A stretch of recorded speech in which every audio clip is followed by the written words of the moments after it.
Picture this. A 3-year-old child walks away from his grandmother's cabin on a summer afternoon. Within minutes, he's gone. Search teams deploy immediately. Dozens of volunteers, trained professionals, search dogs. The forest is combed. Nothing. 3 days later, the boy is found alive, miles from where he disappeared, in an area already searched twice. He's unharmed, no scratches, no signs of exposure. And when asked what happened, he tells the same story again and again with the calm certainty only a child can manage. A robot grandmother took him into a cave inside the mountain. Mount Shasta rises over 14,000 feet above Northern California, a solitary volcano wrapped in glaciers and legends. From a distance, it's beautiful, almost serene, but to those who live in its shadow, it's something else entirely, a place where compasses spin, where experienced hikers lose their bearings on familiar trails, where people vanish in ways that defy logic. Welcome to Weird World Files, where history meets the unexplained. If you enjoy deep investigations into the strange and unresolved, hit that like button and subscribe. Tell us in the comments where you're watching from and what time it is there. We're always interested to see how far across the globe our content reaches, and as always with our videos, the visuals are here to set the atmosphere, but they aren't necessary to follow along. Now, let's begin.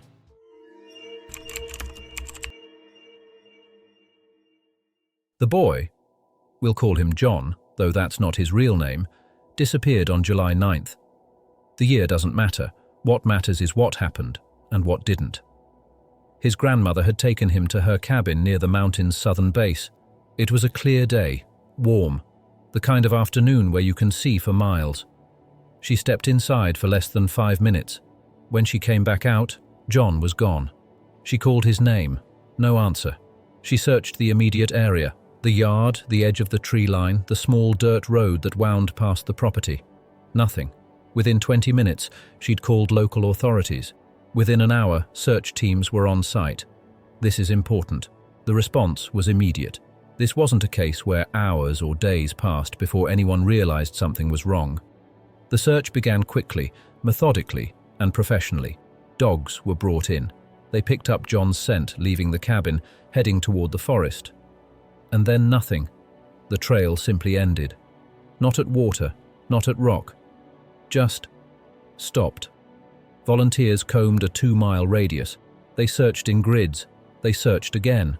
They called his name until their voices went hoarse.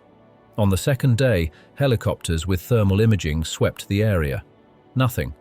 On the third day, they expanded the search zone, pushing deeper into terrain a 3-year-old couldn't possibly have crossed. Steep ravines, dense undergrowth, areas where even experienced hikers struggled, and that's where they found him. A volunteer spotted him standing near a stream, approximately 4 miles from the cabin. He was in an area that had already been searched twice, once by ground teams, once by air.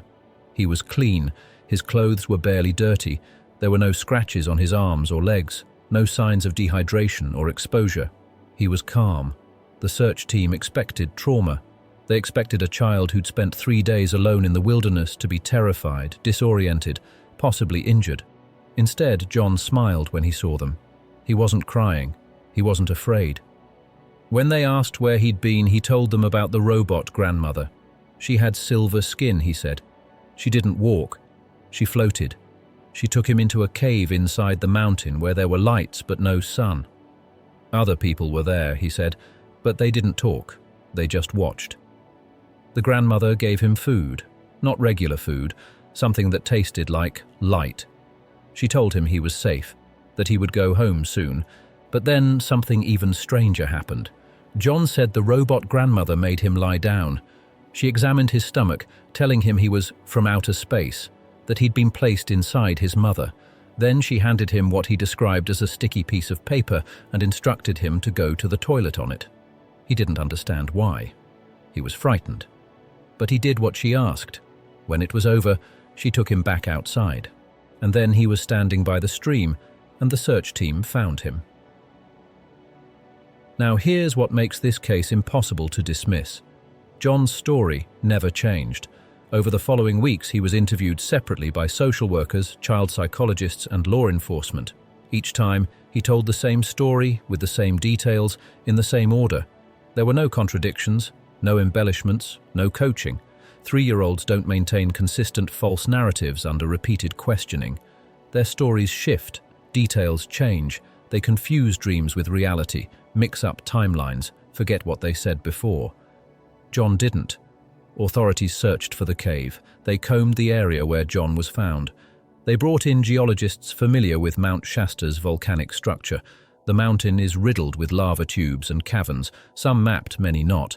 But in the specific area where John claimed to have been, no caves were found. At least, none that matched his description. Medical examination showed John to be in perfect health. No malnutrition, no dehydration. His core body temperature was normal. There was no physical evidence he'd spent 3 nights outdoors in mountain conditions where temperatures dropped below 40 degrees. The official conclusion was vague. The child became disoriented and was fortunate to be found. But that doesn't explain the lack of physical trauma. It doesn't explain the failed scent trails. It doesn't explain how a 3-year-old traveled 4 miles through terrain that would challenge an adult. It doesn't explain why an area searched twice suddenly contained a missing child, and it certainly doesn't explain the robot grandmother.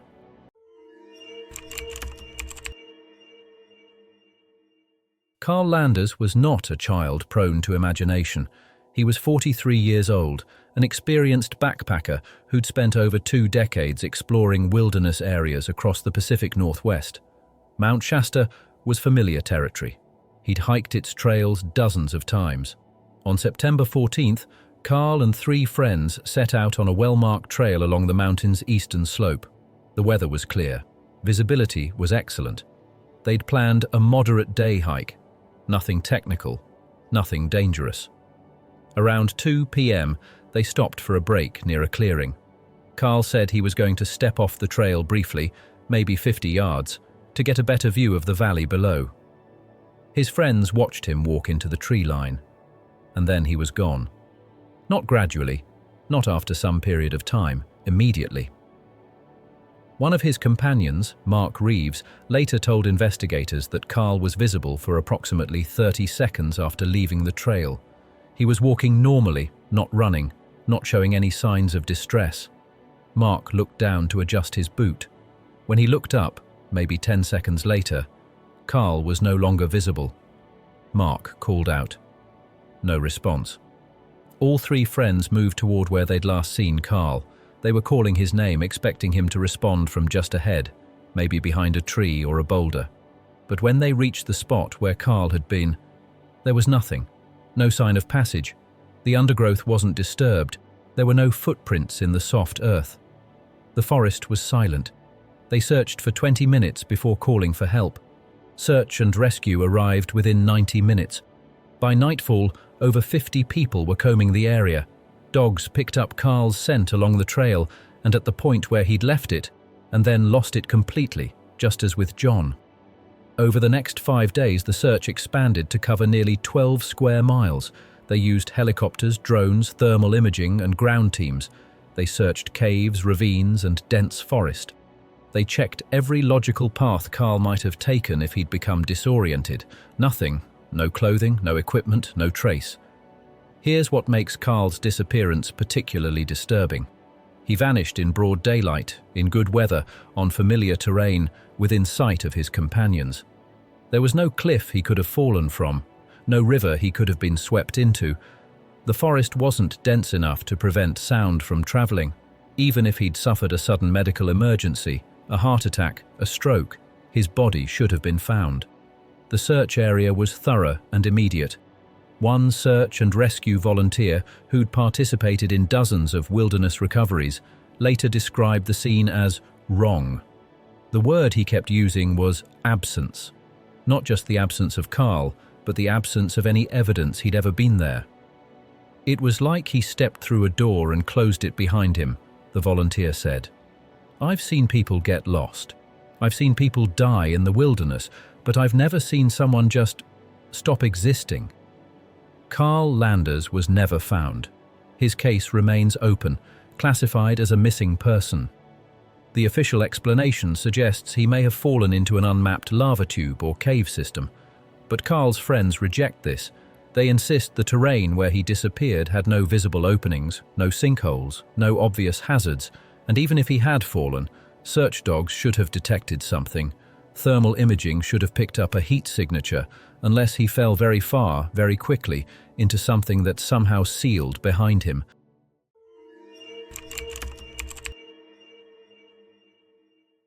John and Carl are not isolated cases. Between 1950 and the present day, Mount Shasta has been the site of at least 17 documented disappearances that share similar characteristics. Some victims were found, most were not. And those who were found, their stories raise more questions than answers. Let's establish what these cases have in common. Immediate vanishing. People disappear quickly, often within sight of companions, often in areas with clear visibility. Failed tracking. Search dogs lose scent trails in impossible locations. Not at water, not at rock. Just nothing. Areas already searched. Multiple cases involve victims being found in locations that had been thoroughly searched hours or days earlier. Lack of physical evidence, no torn clothing, no signs of struggle, no logical explanation for how far victims traveled in the time they were missing. Impossible survival. Several individuals, particularly children, survived exposure conditions that should have been fatal, with no physical trauma, no hypothermia, no dehydration. Strange testimony. Among those found alive, several describe experiences that don't align with being lost in the wilderness. References to caves, lights, beings, structures inside the mountain. These aren't typical lost person scenarios. When someone gets lost in the wilderness, there's usually a pattern. They follow a ridgeline. They travel downhill toward water. They leave traces, broken branches, disturbed ground, dropped items. Their behavior, even in panic, follows predictable paths. That's not what happens on Mount Shasta. People vanish in locations where they should be immediately found. They reappear in places that have already been searched. The timeline doesn't work. The geography doesn't work. The physical evidence, or lack of it, doesn't work. Search and rescue professionals who've worked Mount Shasta cases often describe a feeling of wrongness. Not danger exactly, just wrongness, as if the normal rules don't apply. One veteran SAR coordinator, after 3 decades of service, transferred away from the Mount Shasta area. When asked why, he said he couldn't rationalize what he'd seen anymore. He'd recovered lost hikers all over California. But Mount Shasta was different. You start to feel like you're not searching for people, he said. You're searching for where they went. Consider the case of Patricia Wells, who disappeared while hiking alone in 1998. She was an experienced outdoors woman, carried proper equipment, filed a trip plan. She vanished on a clear afternoon on a well-traveled trail. Her body was found 6 weeks later, approximately 9 miles from where she was last seen. She was lying in an open meadow, fully clothed, no signs of animal predation, no signs of exposure or injury. But here's the problem. That meadow had been searched by helicopter and ground teams within 48 hours of her disappearance. Multiple witnesses confirmed it was thoroughly checked. The coroner couldn't determine cause of death. Patricia simply stopped living. There was no medical explanation for why. Or consider James Harmon, age 7, who wandered away from a family picnic in 2003. He was found 36 hours later, sitting calmly on a boulder 3 miles away. He told his parents he'd been inside the mountain with the tall people who didn't have faces. Like John, his story never changed. Or Rachel Kim, an experienced climber who disappeared during a solo summit attempt in 2011. She was last seen by other climbers at around 11,000 feet. Weather was stable, visibility clear. 3 days later, she walked into a ranger station at the mountain's base, more than 11,000 feet below where she'd last been seen. She had no memory of descending, no memory of the previous 3 days, no injuries, no frostbite. Her gear was missing, including her ice axe, crampons, and cold weather clothing. Medical examination revealed nothing. No head trauma, no signs of hypothermia or altitude sickness. She simply couldn't remember. The official explanations vary. Animal attacks, disorientation, falls into unmapped caves, hypothermia-induced confusion, mental breaks. But these explanations require ignoring significant evidence, or lack of evidence. If animals were responsible, where are the remains? Why no blood, no torn clothing, no signs of struggle? If people fell into caves, why can't those caves be found? Why do scent trails end before reaching any visible opening? If disorientation is the answer, why do experienced outdoors people vanish in familiar areas, in good conditions, sometimes within sight of others? And perhaps most troubling, why do those who return describe experiences that have nothing to do with being lost? Conventional explanations work for conventional disappearances, but nothing about Mount Shasta is conventional.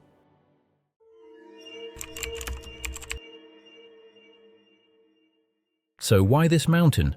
Why do people vanish here in ways that defy rational explanation? Why do the normal patterns of wilderness disappearance break down? Why does this specific location, this specific mountain, harbor such consistent impossibility? The answers aren't in the official reports. They're not in the search records or the police files or the medical examinations.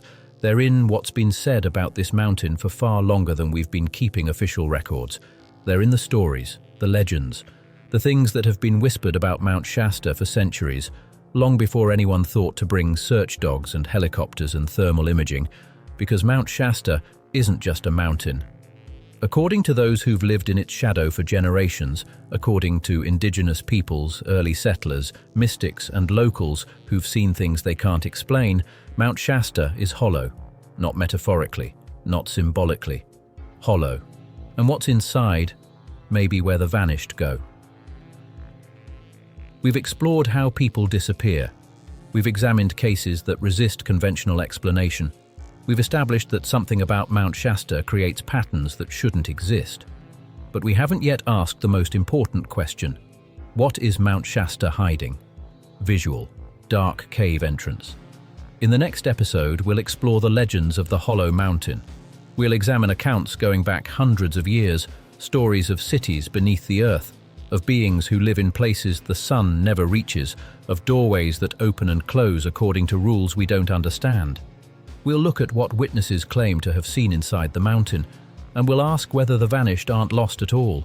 Maybe they're somewhere else entirely, somewhere that's been here all along, hidden beneath thousands of feet of rock and ice and silence. If you found this investigation compelling, leave a comment below.